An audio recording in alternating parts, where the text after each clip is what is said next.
जय हिंद, नमस्कार and welcome to the UPSC और जिंदगी नामा।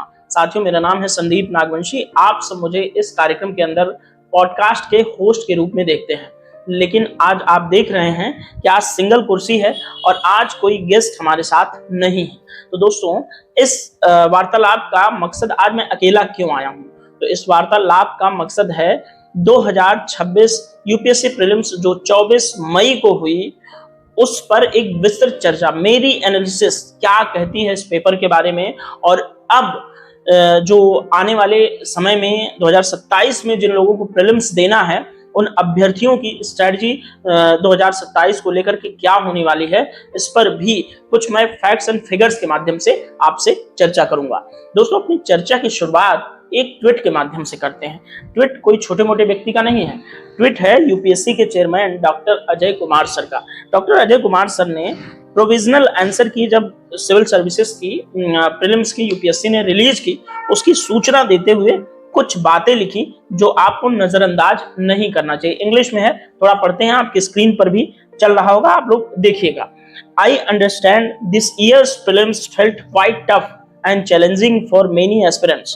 In such situation, the official provisional key provides much needed clarity. Most answers are based on standard books. अब यहीं पर आपको इस पूरे जो मैसेज है, जो इनका ट्वीट है, उसमें सबसे जरूरी समझने वाली बात यह है, most answer are based on standard textbook. इस लाइन को अंडरलाइन कर लीजिए। Government websites, government press release and reputed newspapers. मतलब डॉक्टर अजय कुमार सर ने आपको ये भी बता दिया कि यूपीएससी की तैयारी अगर आप करते हैं तो किन किन मटेरियल्स को आपको पढ़ना चाहिए, अर्थात स्टडी मटेरियल्स के लेवल पर क्या स्ट्रेटजी होनी चाहिए। इन्होंने बताया इस ट्वीट के अंदर कि अगर आपको करंट अफेयर्स तैयार करना है ना बॉस, तो 2 सोर्सेज होंगे।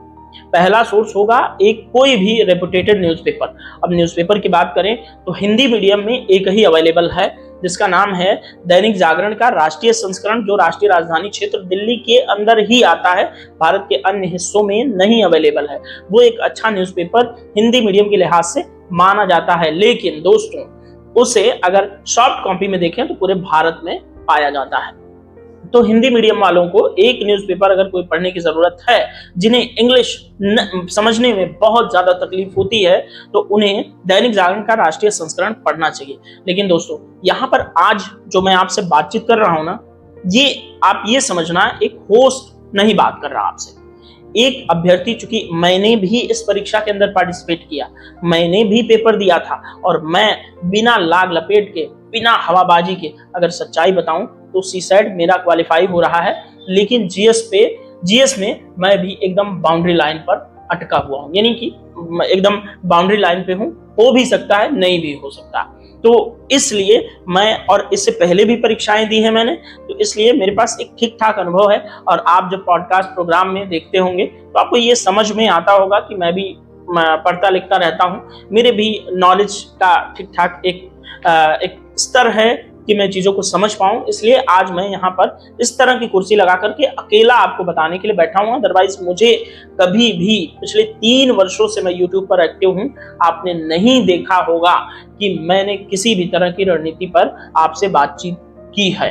क्योंकि अभी मैं लगभग 17 से 18 एपिसोड पॉडकास्ट कर चुका हूं, बहुत सारे लोगों से मिल चुका हूं, तो और बहुत सारी परीक्षाएं दे चुका हूं। निबंध में मेरे लिखे हुए निबंध को एक बहुत अच्छे जगह 2025 के निबंध जो आए थे, 8 निबंध मैंने सॉल्व करके बहुत अच्छे से लिख के एक बुक के फॉर्म में कहीं छपने गई है। तो और मैं नूतन बिहार आज और कल मासिक पत्रिका के लिए भी लिखता हूँ। एक ठीक ठाक लेवल का एक अंडरस्टैंडिंग मेरे साथ, मेरे मन में, मेरे अंदर डेवलप है कि मैं आपको बता सकूं। देखो, क्लैरिटी मुझे इतनी सारी इसलिए देनी पड़ रही है क्योंकि मैं देखता हूं आजकल यूट्यूब पर कोई भी व्यक्ति, चाहे उसको एक समझ है चाहे नहीं है, आकर के यूट्यूब पर ज्ञान देना शुरू कर देता है। उससे क्या होता है कि यूट्यूब के ज्ञान को हमारे जो अभ्यर्थी हैं, तो खासकर हिंदी पट्टी वाले हैं, वे बहुत तेजी से ग्रहण करते हैं। तो मैं ऐसा बिल्कुल नहीं चाहता कि मैं आपको ऐसा कोई भी ज्ञान दूं जो आपके लिए बिल्कुल बेकार हो। हाँ, मेरे व्यूज बहुत अच्छे आ जाएं, लेकिन आपके लिए बेकार हो, तो आपको पहले दिन से बता दूं, मैं व्यूज के लिए काम करता ही नहीं। खैर, इतना भाषण देना जरूरी था। लेकिन अब आते हैं डॉक्टर अजय सर के ट्वीट के ऊपर। तो ट्वीट में पहली बात मैंने आपको बताई कि अगर आपको करंट अफेयर्स रेडी करना है तो एक न्यूज़पेपर आपको पढ़ना चाहिए। और हिंदी मीडियम वालों को, दोस्तों मैं खुद हिंदी मीडियम से हूं और मैं द हिंदू न्यूज़पेपर आज पढ़ता हूं, बहुत अच्छे से समझता हूं, मेरी इंग्लिश भी बहुत ठीक ठाक है। हाँ, मैं इंग्लिश बोलने पर प्रैक्टिस कर रहा हूं, क्योंकि मैं पॉडकास्ट करता हूं, तो मुझे इंग्लिश के लोगों को का भी पॉडकास्ट करना है, तो मैं इंग्लिश भी बोलने का अब धीरे धीरे प्रयास कर रहा हूं। उसमें मुझे आंशिक रूप से सफलता मिली है और जल्द ही आप देखेंगे पॉडकास्ट में मैं इंग्लिश बोलता आपको नजर आऊंगा। तो हिंदी पट्टी वाले अगर चाह लें तो कोई भी इतना टफ नहीं है कि यार इंग्लिश आपको आएगी ही नहीं, इंग्लिश आपको आ सकती है। तो आप कोशिश करो हिंदी का अवॉइड ही कर दो, हिंदी के न्यूज़पेपर को अवॉइड कर दो। मैं ये नहीं कर रहा हूँ भाषा खराब है, भाषा बहुत अच्छी है, लेकिन आपकी भाषा में अच्छे सोर्स, अच्छे नॉलेजेबल चीजें अवेलेबल नहीं है, ये दुर्भाग्य के साथ कहना पड़ रहा है। साथियों, जब आप इंग्लिश में जाते हैं तो एक स्टैंडर्ड लेवल का आपको करंट अफेयर्स मिलता है, एक स्टैंडर्ड लेवल की एक जो एडिटोरियल मिलती है, जो लिखने वाले हैं वो बहुत अच्छे अच्छे संस्थानों से होते हैं, जेएनयू से भी बड़े संस्थान, देश विदेश के लोग द हिंदू जैसे न्यूज़पेपर में बड़े बड़े रिसर्चर्स, थिंक टैंक्स उसमें एडिटोरियल्स लिखते हैं। जब आप उसे पढ़ते हैं तो निश्चित तौर पे आपका जो नॉलेज है वो एक लेवल अप हो जाता है। तो इसलिए न्यूज़पेपर आप जरूर पढ़ें और कोशिश करें। द हिंदू अगर नहीं भी पढ़ पाते हैं तो उसके अल्टरनेट एक जो है इंडियन एक्सप्रेस आपके सामने अवेलेबल है। तो करंट अफेयर्स अगर आपको रेडी करना है तो न्यूज़पेपर और गवर्नमेंट की प्रेस रिलीज जो पीआईबी है, पीआईबी के प्रेस रिलीज के ऊपर आपको जरूर ध्यान देना हो, क्योंकि अब की बार जो करंट अफेयर्स आया है ना दोस्तों, पूरा का पूरा पीआईबी से शिफ्ट है। और पीआईबी में भी करंट अफेयर्स का नेचर जब आप देखेंगे, जैसे आप एक क्वेश्चन देखेंगे करंट अफेयर्स के अंदर, कलादान मल्टी मॉडल प्रोजेक्ट के ऊपर आसियान देशों के साथ कनेक्टिविटी के लिए जो इंडिया ने स्ट्रेटेजिकली जो योजनाएं, जो प्रोजेक्ट, जो हमारे एम्बिशियस प्रोजेक्ट हैं आसियान को इंडिया से कनेक्ट करने के लिए, उसे चलाया गया है। दोनों पूछा था, एक कलादान मल्टी मॉडल प्रोजेक्ट पूछा था, एक एमआईटी पूछा था, म्यांमार इंडिया थाईलैंड जो हाईवे है उसके बारे में भी पूछा था, और सागरमाला प्रोजेक्ट। फिर आप देखेंगे जो है कि हमारा एयर डिफेंस सिस्टम जो हम बना रहे हैं उसके बारे में, सुदर्शन चक्रा, उसके बारे में भी आपसे पूछ रहा है। तो मतलब कहीं ना कहीं आपको नहीं लगता कि गवर्नमेंट की जो एम्बिशियस प्रोजेक्ट्स हैं इंडिया की सिक्योरिटी को लेकर के, वो चाहे बॉर्डर सिक्योरिटी हो, चाहे एयर डिफेंस सिस्टम हो, एयर डिफेंस की सिक्योरिटी हो, और सागरमाला प्रोजेक्ट आपका बहुत एम्बिशियस प्रोजेक्ट है, कई वर्षों से चल रहा है। अगर वहां से सवाल आ रहे हैं तो आपको ये समझना पड़ेगा कि कहीं ना कहीं सरकार के डॉक्यूमेंट्स जो रिलीज होते हैं वो हमारे लिए बहुत इंपॉर्टेंट है, जो यूपीएससी में आपसे सीधे सीधे क्वेश्चन फंसाने में कामयाब होंगे। और आप इंडिया ईयरबुक को कभी नजरअंदाज मत करना। मैं जानता हूं, मैं देख चुका हूं, मैं कई सालों से तैयारी कर रहा हूं और मैंने देखा है कि इंडिया ईयरबुक ने हर बार अपने आप को सिद्ध किया है, और इस बार भी आप इंडिया ईयरबुक खंगालेंगे तो करंट अफेयर्स उसमें से काफी ठीक ठाक हिस्सा मिलेगा। दोस्तों देखिए, इंडिया ईयरबुक क्या है? इंडिया ईयरबुक गवर्नमेंट का ही डॉक्यूमेंट है, तो गवर्नमेंट अपने डॉक्यूमेंट से सवाल क्यों नहीं पूछेगी? और आपको जब जुड़ना ही आईपीएस बनने के बाद गवर्नमेंट से है, तो गवर्नमेंट की चीजों को क्यों ना आप फॉलो करें। आप देखते हैं कि बाजार के मटेरियल्स जो बहुत सारे होते हैं उस पे आप रिलाई करने लग जाते हैं, उसको आप पढ़ने लग जाते हैं। अब सोचिए, मैं कोचिंग संस्थानों की बुराई तो नहीं करना चाहता और मुझे कोई हक भी नहीं है इस तरह से कोचिंग संस्थानों के बारे में बुरा भला बोलने का। वो अपने स्तर पे जो भी प्रयास कर रहे हैं, एक बाजारीकरण भी होता है तो उसमें भी वो लोग इन्वॉल्व हैं, बाजारीकरण का दौर है खैर, तो उसमें भी वो लोग इन्वॉल्व हैं। लेकिन हाँ, कोचिंग संस्थानों से यार हाथ जोड़ करके एक निवेदन करना चाहूंगा यार, एक क्वेश्चन के लिए ना, एक क्वेश्चन आता, अगर वर्ड मैप से एक क्वेश्चन आया आपके बार, जैसे अगर वो ज्वालामुखी वाला, इक्वेडोर वाला छोड़ दिया जाए, तो एक क्वेश्चन स्टेट ऑफ हॉर्मुज से पूछा था, वो भी इतना सस्ता क्वेश्चन था कि सीरिया और मिस्र दो ऑप्शन में थे, जो कि बिल्कुल ही स्टेट ऑफ हॉर्मुज से दूर हैं। इतने सस्ते एक क्वेश्चन के लिए आप न्यूज ऑन मैप इतना मोटा टेक्स्ट निकाल करके मार्केट में देते हो बच्चों को, क्योंकि आप रेपुटेटेड कोचिंग संस्थान है, तो बच्चे डरे हुए होते हैं कि यार फला कोचिंग इंस्टीट्यूट ने अगर इतना मोटा मटेरियल निकाला है तो ये निश्चित तौर पर जरूरी होगा, और वो बच्चा उसी में खप जाता है आपका मोटा मोटा मटेरियल पढ़ते पढ़ते। तो प्लीज यार, आप लोग थोड़ा सा ना ऐसा बिहेवियर मत रखो कि बच्चों की लाइफ। मैं भी जब दिल्ली आया तो मैंने भी 1.5-2 लाख 3 लाख खर्चा किए। मैं भी कोचिंग संस्थानों में पढ़ा, लेकिन अगर मुझसे पूछा जाए तो उस लेवल का मुझे गुणवत्ता नहीं मिल पाई। खैर, लेकिन आजकल 2020 के बाद से जब देखेंगे तो आफ्टर कोरोना ऑनलाइन चीजें इतनी ज्यादा चली कि आप कोई मटेरियल का रोना नहीं रो सकता। और कोचिंग संस्थान की बात करें तो मार्केट में एक से बढ़कर एक कोचिंग संस्थान अवेलेबल हैं जो आज भी गुणवत्तापूर्ण और अच्छी पढ़ाई देते हैं और थोड़ी सी व्यावसायिकता भी वो कम रखते हैं। तो डॉक्टर अजय सर ने ये समझाया कि आपको प्रेस रिलीज गवर्नमेंट की जो है उस पे जाना चाहिए, रेपुटेटेड न्यूज़पेपर्स पे जाना चाहिए, और इन्होंने कहा कि गवर्नमेंट की वेबसाइट पर भी जाना चाहिए। और गवर्नमेंट के जितने मतलब ठीक ठाक जो पॉपुलर मटेरियल्स हैं, जैसे गवर्नमेंट के कुछ वेबसाइट्स हैं, जैसे एमईए वगैरह की, मिनिस्ट्री ऑफ एक्सटर्नल अफेयर्स की वेबसाइट आप देख सकते हैं, एनवायरमेंट मिनिस्ट्री की आप वेबसाइट देख सकते हैं, जहां से आपको कुछ ऐसी चीजें मिल सके कि आपके एग्जाम के पॉइंट ऑफ व्यू से आपके काम आ सके। तो उस पर भी आप थोड़ा सा फोकस करो, ठीक है। अब अभी आपको क्या करना है पता है? अब एक चीज और आप देखोगे, गवर्नमेंट के जो मंत्रालय काम के नहीं भी है ना, उस मंत्रालय के भी मटेरियल आपको मार्केट में मिलेंगे। तो इन सब चीजों से बचना है आपको। History, geography, polity, environment, economy, science and technology और करंट अफेयर्स, इन 7 चीजों को अपने दिमाग में बैठा के रखना है। आपका जो सिलेबस है, जब आप उसको याद रखते हैं तो कहाँ कितना पढ़ना है, कौन सी न्यूज हमारे लिए जरूरी है, ये आपको समझ में आ जाती है, ठीक है। तो गवर्नमेंट की स्कीम्स, गवर्नमेंट की चीजें के ऊपर आपको फोकस करना है, न्यूज़पेपर पढ़ना है। और अजय सर ने जो सबसे जरूरी बात पहले ही हाईलाइट की वो है स्टैंडर्ड नोटबुक्स। यार क्या होता है कि मैं भी एस्पिरेंट हूँ, पिछले कुछ वर्षों में मैंने भी देखा है, मेरे भी अंदर पहले मैं क्या किया करता था, मैं 7-8 साल से इस तैयारी में इन्वॉल्व हूँ, और मैं पहले देखा करता था, मैं यार बड़ी मोटी मोटी बुकें पढ़ता। बीएल ग्रोवर की बुक, आप जो नए बच्चे हैं बहुत कम जानते होंगे, अब तो लोग रिकमेंड नहीं करते। बीएल ग्रोवर की मॉडर्न हिस्ट्री हम लोग पढ़ा करते थे। हमारे एक सर हैं एम.ए. हक सर, काफी अच्छे मेंटोर हैं, रांची में अपनी कोचिंग भी इस समय रन करते हैं। उन्होंने हमें बीएल ग्रोवर की मॉडर्न इंडिया सजेस्ट किया था, लेकिन बीच में बहुत सारे लोग बताने लग गए कि स्पेक्ट्रम मॉडर्न इंडिया के लिए बहुत अच्छी है। लेकिन हाँ, स्पेक्ट्रम ठीक है, अच्छी है, नो डाउट, लेकिन बीएल ग्रोवर जैसी बुक्स जो अच्छी बुक है, जिनमें बड़ा शोध करके लोगों ने लिखा है, उन बुक्स को भी आप पढ़ो यार। स्टैंडर्ड बुक्स के ऊपर फोकस करो। मैं क्या करता हूँ, मैं भी अब, पहले की तैयारी मेरी ऐसी थी कि मैं मोटी मोटी बुक्स पढ़ता था, जो स्टैंडर्ड बुक्स होती हैं वो पढ़ता था, अभी भी मेरे पास है। लेकिन अभी पिछले कुछ टाइम से मार्केट में प्रीलिम्स बूस्टर, मेंस बूस्टर ऐसे चलने लगा, टू द पॉइंट, आपको क्रिस्प करके, कट पेस्ट करके कहीं कहीं से कोचिंग संस्थान आपको मटेरियल प्रोवाइड कराते हैं। आपको लगता है कि यार पतले पतले इसमें काफी कुछ कवर हो जा रहा है, तो आप भी पढ़ लेते। तो हाँ, मैं समझता हूँ कि वो आपके रिवीजन स्ट्रेटजी में काम आ सकता है, लेकिन कहीं से आपका बेस मेंटेन नहीं करता। तो आप टेक्स्ट बुक के ऊपर दोस्तों जरूर ध्यान देना यार। देखो, ट्वीट इसलिए पढ़ना जरूरी था क्योंकि देखो, ट्वीट अगर अध्यक्ष कर रहे हैं यूपीएससी के, वो बहुत सोच समझ कर करते हैं यार।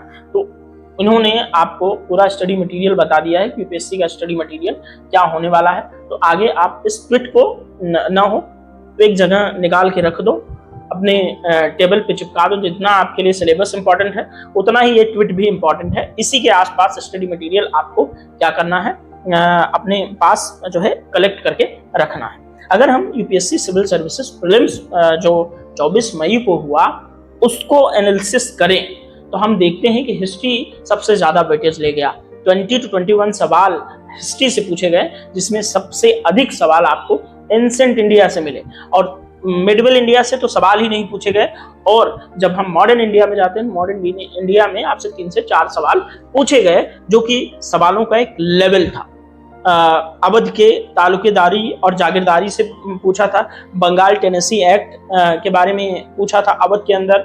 उसके बाद आपको एका और बारडोली सत्याग्रह को इसने कंपैरिजन करने के लिए पूछा, जो कि उसके बाद फिर सुभाष चंद्र बोस जी ने फॉरवर्ड ब्लॉक क्यों बनाई, उसके ऊपर सवाल आपसे पूछे गए। तो काफी ठीक ठाक लेवल का सवाल पूछा। और एंशिएंट इंडिया में भी ये मत समझिएगा आपकी सवाल इतने हल्के थे, ठीक ठाक लेवल का सवाल पूछा गया। थोड़ा सा आपको ट्रिकी था, दिमाग लगाते तो हो जाता। और सेकंड लार्जेस्ट वेट ले गई साइंस एंड टेक्नोलॉजी। 17 से 18 सवाल इसमें पूछे गए साइंस एंड टेक्नोलॉजी में, और साइंस एंड टेक्नोलॉजी के जो सवाल हैं ज्यादातर करंट अफेयर बेस्ड रहे। सुदर्शन चक्र पूछा, ड्रोन पूछा, स्वार्म ड्रोन जो झुंड में ड्रोन अटैक करते हैं, क्योंकि इस समय ड्रोन वॉरफेयर आपने देखा कि इजराइल अमेरिका वर्सेस ईरान जब वॉर हुआ, और चाहे आप यूक्रेन और रशिया का वॉर ले लें, उसमें भी आपने देखा कि ड्रोन ने युद्ध क्षेत्र के अंदर एक महत्वपूर्ण भूमिका निभाई, क्योंकि एक कॉस्ट इफेक्टिव ड्रोन है। मान लो ईरान के, आपने ईरान और इजराइल वॉर में देखा, अमेरिका और इजराइल एक तरफ थे, ईरान एक तरफ। आपने देखा कि एक शाहिद ड्रोन जिसकी कीमत 20 लाख के आसपास है, जब ईरान लॉन्च करता था, तो एकदम जब इजराइल या उसके आसपास एयर स्पेस में पहुंचता था वो ड्रोन, तब अमेरिका उस 20 लाख के ड्रोन को मार गिराने के लिए अपनी पैट्रियट एयर डिफेंस सिस्टम से 1 करोड़ की मिसाइल छोड़ता। कैन यू बिलीव, 1 करोड़ की मिसाइल 20 लाख के ड्रोन को इंटरसेप्ट करने के लिए जाती थी। और सिर्फ 1 मिसाइल नहीं, 2 मिसाइल कम से कम छोड़ोगे तब वो ड्रोन इंटरसेप्ट होगा। और कई बार तो उस ड्रोन को इंटरसेप्ट भी नहीं किया गया, इसलिए स्वार्म ड्रोन से सवाल पूछे गए। और डीप ओशन मिशन से आपसे सवाल पूछा गया। साइंस एंड टेक्नोलॉजी में ब्लॉकचेन से सवाल पूछा गया आपसे, स्टेम से सवाल पूछा गया। तो बहुत अच्छे अच्छे सवाल, जो इंडिया जीनोम प्रोजेक्ट है उससे सवाल पूछे, काफी पॉपुलर है, बहुत पुरानी परियोजना है, उससे सवाल पूछा गया आपसे। तो आप इस पेपर को देख के ये नहीं कर सकते कि अरे यार अभी पिछले 6 महीने की करंट आई या साल भर की, 2 साल की करंट नहीं। पिछले 10 वर्षों से कलादान मल्टी मॉडल जो है वो चर्चा में है।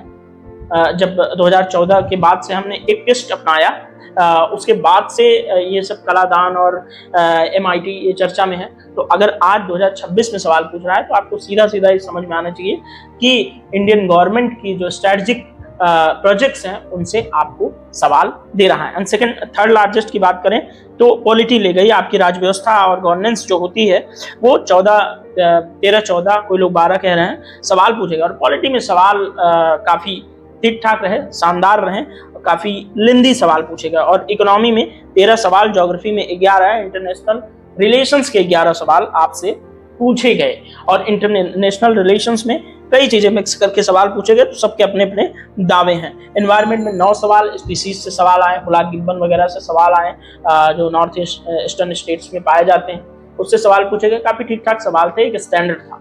और उसके बाद साथियों हमें करंट अफेयर से सवाल देखने को मिलते हैं, तो टोटल 100 सवाल। और मैं आपको बताऊं तो अलग अलग लोगों के अलग अलग अपने अपने कहने हैं कि यहाँ से इतने सवाल, वहां से उतने सवाल।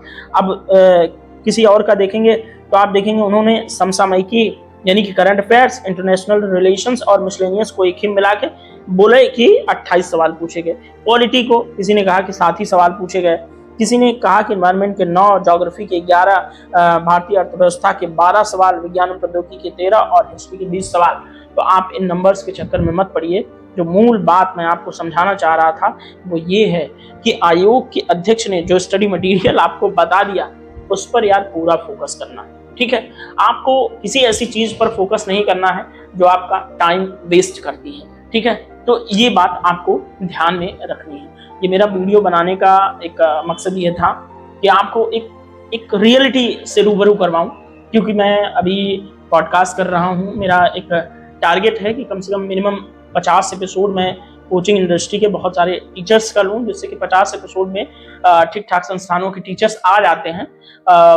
उसके बाद क्या होता है कि आपके पास एक एनालिसिस हो जाती है कि हाँ टीचर्स क्या सोचते हैं, मार्केट कैसे काम करती है, एक एनालिसिस आपके पास निकल कर आ जाती है। और इसी एनालिसिस पर बेस्ड था आज की ये मेरी वार्तालाप आपसे जो मैं कर रहा हूँ। आज की वार्तालाप एक एस्पिरेंट की वार्तालाप एक एस्पिरेंट से थी, और बहुत सारे जो हमारे सब्सक्राइबर, जो हमारे सीनियर्स हैं, गुरुजन हैं, उनसे भी जो है कि ये मैं गुजारिश करना चाहूँगा। बहुत सारे सीनियर्स और बहुत सारे गुरुजन मेरे जो यहाँ पर पॉडकास्ट प्रोग्राम में शामिल हुए, उन्होंने कहा, एक बात पर बहुत ज़्यादा जोर दिया। मैंने विविध सवाल लोगों से पूछे तो एक बात पर उन्होंने ज़्यादा जोर दिया, बड़े बड़े कोचिंग संस्थानों के एक पैकेज जो 2.5-3 लाख का आता है, GS, CSET, उसके बाद प्रीलिम्स, मेंस, इंटरव्यू तक का जो ठेका लेके बैठते हैं, आप वहां से छोड़ करके आप क्या करो कि मॉड्यूल में ज्वाइन करो। किसी के यहाँ आप हिस्ट्री पढ़ लो, किसी के यहाँ ज्योग्राफी, किसी के यहाँ पॉलिटी, किसी के यहाँ एनवायरमेंट, किसी के यहाँ निबंध लिख दो। ये सब करके आप चीजें जो है कि बेहतर अपनी तैयारी को बना सकते हो। मुझे अभी तक इस पॉडकास्ट की जर्नी में 17-18 एपिसोड हमारे हो गए, और इस एपिसोड में मुझे जो सबसे अच्छी बातें ये लगी कि सभी जो टीचर्स आ रहे हैं सभी किसी न किसी कोचिंग संस्थान से जुड़े हुए हैं, लेकिन सभी टीचर्स ने अपना जो कर्तव्य है आपके प्रति वो बहुत बखूबी निभाया। उन्होंने कभी ये नहीं कहा मुझसे कि ये मेरी व्यावसायिकता में आड़े आएगा, ये सवाल आपका, या अमुक सवाल मैं कोचिंग इंडस्ट्री के खिलाफ नहीं बोलूंगा। उन्होंने बिल्कुल पारदर्शिता के साथ आप सब लोगों के हित में जो सवाल मैंने पूछे, और क्योंकि मैं एस्पिरेंट हूँ तो मुझे मालूम है कि एस्पिरेंट्स की जो मुश्किलें हैं, दिक्कतें हैं, वो कहाँ आती है। मैंने रिलेशनशिप्स पर तकरीबन 10-12 मेंटोर से सवाल पूछे।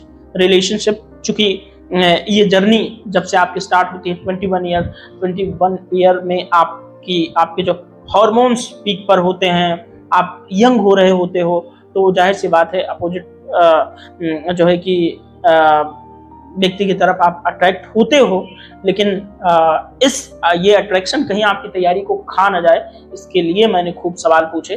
तो अब दोस्तों देखो, बातचीत मेरे पास, क्योंकि मैं एक तरह से बातूनी व्यक्ति हूँ, मैं आपसे 2-3 घंटे भी बात कर सकता हूँ ऐसे बैठा बैठा, लेकिन आप लोगों का टाइम इंपॉर्टेंट है, तो मैं इस बातचीत को पूरी समराइज कर देता हूँ। देखो, बातचीत सिर्फ इतनी सी है। 2026 का प्रीलिम्स 24 मई को हो चुका है, जिसका देख लो कट ऑफ का एक मैं आइडिया कई लोगों से, कई मेंटोर से बात करने के बाद मेरा ये आया कि जनरल कैटेगरी का जो कट ऑफ है 74 से 80 के बीच में ही रहने वाला है, इससे अधिक नहीं जाए किसी भी कीमत पे। और आप लोग ये मान के चलो कि 75 से 80 के बीच में रहने वाला है।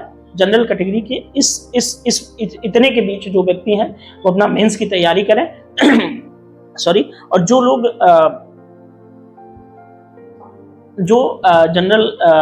जिन लोगों का नहीं हो रहा है वो लोग भी मेंस की तैयारी करें। आप आंसर राइटिंग शुरू करो, आप निबंध लिखना शुरू करो। और हाँ, मैंने अपना नंबर आपको दे रखा है, और नहीं अगर आप अभी तक मिला आपको तो फिर से मैं एक बार डिस्क्रिप्शन में दे रहा हूँ, मेरा नंबर ले लो। मेरे पास जितने मेंटोर अभी तक आए हैं, आगे भी मेंटोर की मैं एकदम झड़ी लगा देने वाला हूँ। जितने भी मेंटोर आए हैं उन मेंटोर में से किसी भी मेंटोर का अगर आपको मॉड्यूल लेना है, चाहे वो हिस्ट्री का हो, चाहे पॉलिटी का हो, कुछ भी लेना हो, तो प्लीज यार मुझे आप लोग फोन करें। मैं अपनी तरफ से कोर्स में कुछ पैसे तो छुड़वा दूंगा उनसे। मैं ये चूंकि इतनी तो क्रेडिबिलिटी बन गई है कि कुछ कहूंगा तो टीचर्स मानेंगे, वो भी क्योंकि टीचर्स भी चाहते हैं कि आप लोगों का हित जिस चीज से जुड़ा हुआ है, टीचर्स भी उसके समर्थन में रहते। कभी ये समझना नहीं चाहिए कि टीचर्स हमें लूट रहे हैं या हमें वो कर रहे हैं। टीचर्स भी चाहते हैं कि, क्योंकि बच्चों का सिलेक्शन, अगर मान लो एक राहुल नाम का व्यक्ति है, डॉक्टर कुमार नलिन सर से उसने मान लो हिस्ट्री का बैच ले लिया और हिस्ट्री में उसने बहुत अच्छा किया और उसका सिलेक्शन हो गया, तो डॉक्टर कुमार नलिन सर को अगर उसने 10,000 दिया तो कुमार नलिन सर को 10,000 तो मिला, लेकिन उसके सिलेक्शन के बाद कितनी प्रेज मिली कुमार नलिन सर को, कितना एकदम हल्ला कट गया नलिन सर का कि हाँ नलिन सर का बच्चा IAS बन गया।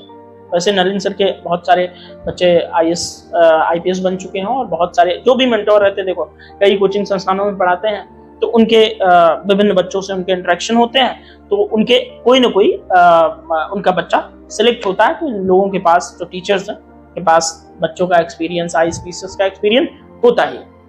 तो मैं बस इतना कहना चाहता हूँ कि आप लोगों को अगर इन मेंटोर्स की ज़रूरत हो तो मुझे फ़ोन करो, मैं आपको इन मेंटोर्स की जो है कि मेंटरिंग आपको दिलाऊंगा, पैसे भी कम करवाऊंगा इनसे आपकी तरफ से, क्योंकि मैं आपके लिए टोटली लड़ रहा हूँ।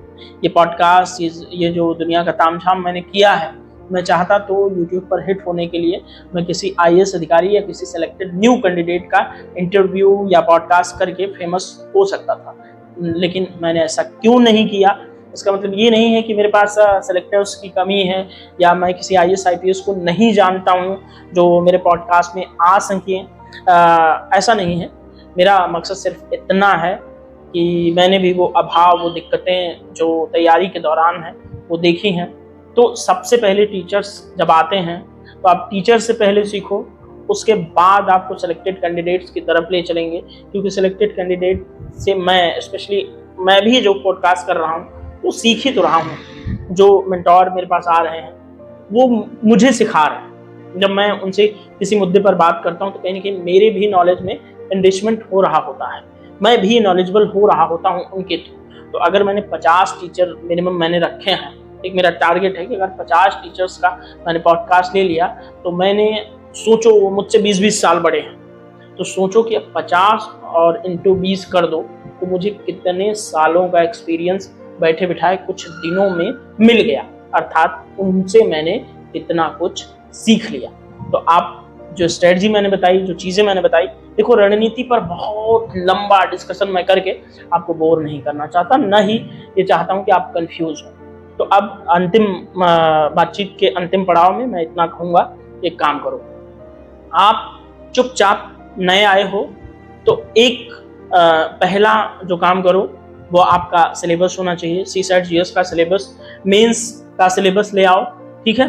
सिलेबस आपने पढ़ लिया, उसके बाद ले आओ PYQ अच्छे से पहले एक बार अच्छे से देख लो कि किस तरह सवाल पूछे जा रहे हैं। उसके बाद ले आओ NCERT बुक्स एकदम जबरदस्त तरीके से 6 to 12 पढ़ डालो।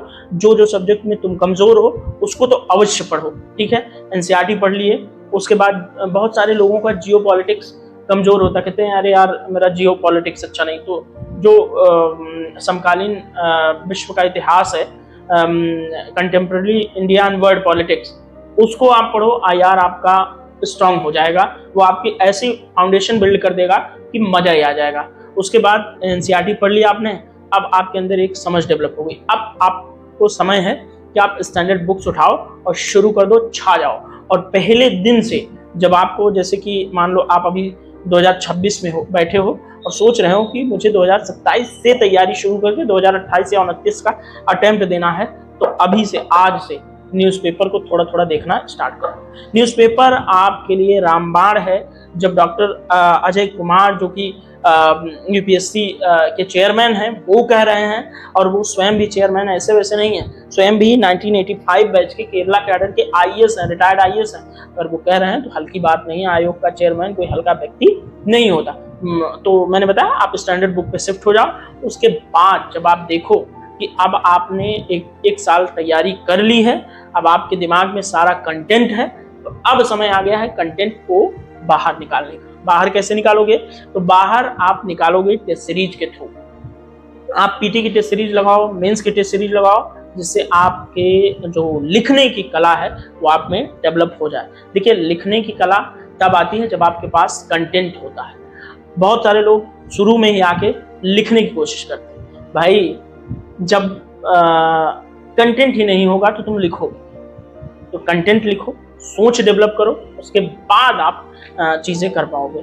और अंत में इस पूरी बातचीत को समराइज करते हुए सिर्फ एक बात कहूंगा, UPSC क्या जानना चाहती पता है? कि इतने सारे प्रीलिम्स, मेंस के मटेरियल और बुक्स, न्यूज़पेपर पढ़ने के बाद आपने अलग से इन सभी चीजों के आधार पे अपनी क्या समझ तैयार की? आपके ही समझ का खेल है UPSC। क्योंकि IAS बन के आप कोई किताब लेके खड़े होकर के किसी के जमीन के विवाद को नहीं निपटाओगे। उस समय उन किताबों के पढ़े हुए ज्ञान के आधार पे वही ज्ञान रहेगा जो आपको क्विकली डिसीजन लेने में हेल्प करेगा। आप BNS की धाराएं भी पढ़ोगे, वो तो जब आप जाओगे ट्रेनिंग में, वो सब ट्रेनिंग का पार्ट है। आप यहाँ से कुछ चीजें पढ़ के जाओगे तो आपका एनालिटिकल अप्रोच अच्छी खासी डेवलप हुई रहेगी, तो आप उसको कर पाओगे, ठीक है। तो कुल मिलाकर UPSC सिर्फ यही बात कहता है कि बच्चा, तुमने बहुत सारी चीजें पढ़ी हैं, आओ अब उस पढ़े के आधार पे अपनी कितनी समझ डेवलप कर पाए हो उसका प्रदर्शन करो प्री मेंस और इंटरव्यू के अंदर, ठीक है। तो दोस्तों, मेरी ये वार्तालाप, ये गपशप यूं ही आपसे अब समय समय पे इस तरह से इंडिविजुअल वीडियो के माध्यम से चलती रहेगी। जहां कुछ लगेगा कि मुझे आज बताना चाहिए, वहां मैं जरूर इसी तरह से वीडियो के माध्यम से आपको बताता रहूंगा। तो ठीक है, इसको अब यहीं पर हम वाइंड अप करते हैं वीडियो को और मिलेंगे नेक्स्ट वीडियो में। तब तक के लिए thank you so much, bye bye, जय हिंद।